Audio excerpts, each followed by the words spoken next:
Time now for sports on 104.7 The Cave. Here's Ned Reynolds. Mike, the intern Ned Reynolds in the studio. Thank God it's Friday. Also, thank God the Final Four begins tonight, my guy. Who are the first teams to play? These are the ladies tonight, and they play in Tampa, Florida at the Amalie Arena, and this is very, very nice locale for them. The men have played there in the past. Tampa, Florida, that'll be the site for the ladies' Final Four. And they play their semifinals tonight. Texas against South Carolina. South Carolina is the reigning national champion. And then in the second game, and this should be very interesting, Connecticut, which is a number 2 seed, is favored over the number 1 seed, UCLA. And UCLA has been the top-ranked team in the country for something like 10, 11, 12 straight weeks and had a very good year. But Connecticut is also having a very good year, which is kind of a paradox for them because they have a great year every year. But indeed, this will be very interesting. Then the champions, the two semifinal winners, will play for the championship, the NCAA Women's National Championship, Sunday afternoon. That's a 2 o'clock game. And, of course, it's arranged for national television purposes. Name, image, likeness, otherwise known as NIL across pretty much everything starting next week is going to be possibly different. It'll be a crossroads for them in regards to how it's going to be accepted. Congress is involved in this and the federal courts and so forth and so on. And the larger schools, what are known as the Power 5 conferences, are going to have to pay a lot of money. They get an opportunity, and it is an opportunity to spend $23 million on the NIL project. Now, that trickles down a little bit to where the Bears are going to be at a lower level, Division I, but still the Bears will be in that circumstance too. But how is it going to work? Each of the conferences has a slightly different concept as to how it should be. Some have the revenue sharing plan. That seems to be a universally accepted circumstance. But on Monday at noontime, the House of Representatives will hear its first hearing on the circumstance. And how that's going to pan out remains to be seen. Do the legislators have any control over this? It's still a work in progress, but NIL is here to stay. Name, image, and likeness, or NIL as the acronym is referred to, is the paying of players. 5 years ago, got you in jail or punished or on probation or something. Now, it's perfectly legal. So we're seeing a change in times. We are seeing change in times, but also I read an article yesterday. It seems like every other week we're finding out another gambling ring that's going down, and the thought is as gambling increases across the country and legalization continues in some places, that's going to affect the way the sports are played, my man. Well, there's no question about it. And here in Missouri, their thinking now is it's going to go into effect sometime in the middle or latter part of July, that everybody will be in accordance with how the gambling is going to take place.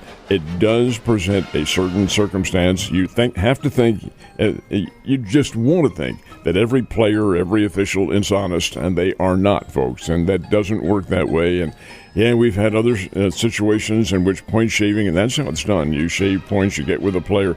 Hey, Mike Holmes, how about if you don't shoot quite as well?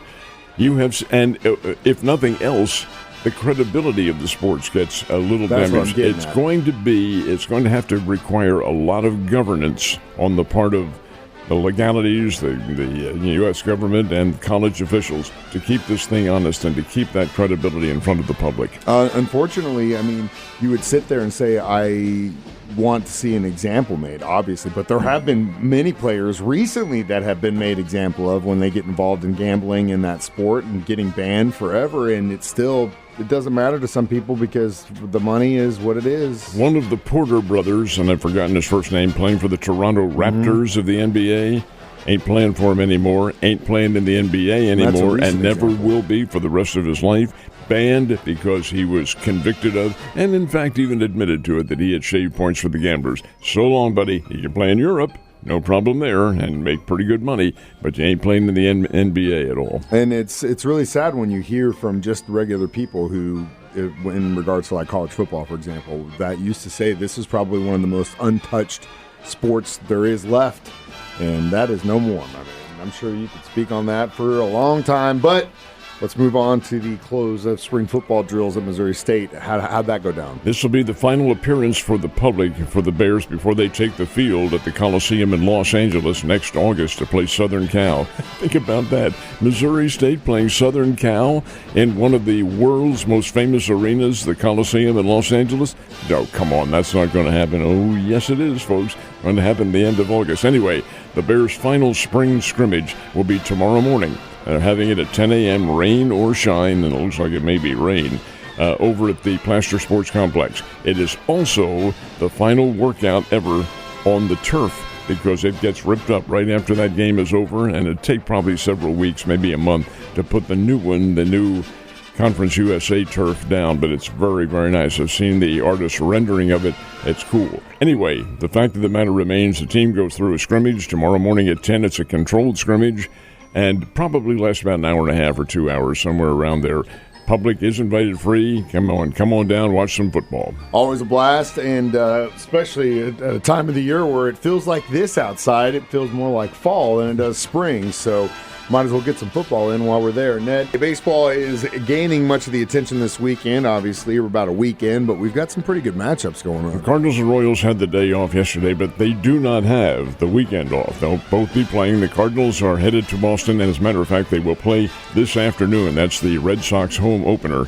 And the Cardinals and both Sox play a day game up at Fenway Park in Boston, historic venue that it is. The Baltimore Orioles come into Kansas City to play the Royals this weekend, beginning tonight. Might be a little bit on the less than pleasant side up there, but be that as it may, two very good teams, Baltimore and Kansas City, outstanding championship caliber teams in the American League, and that ought to be a very good early season series. Both should be. And indeed, they'll keep the teams going. Then, of course, as here in town, you have the Springfield Cardinals scheduled to open up tonight with a 6:30 game against the Wichita Wind Surge, and all of the ceremonies go on around opening night, which it will be. That'll start around 5:30, 5:45, somewhere in that vicinity, weather permitting.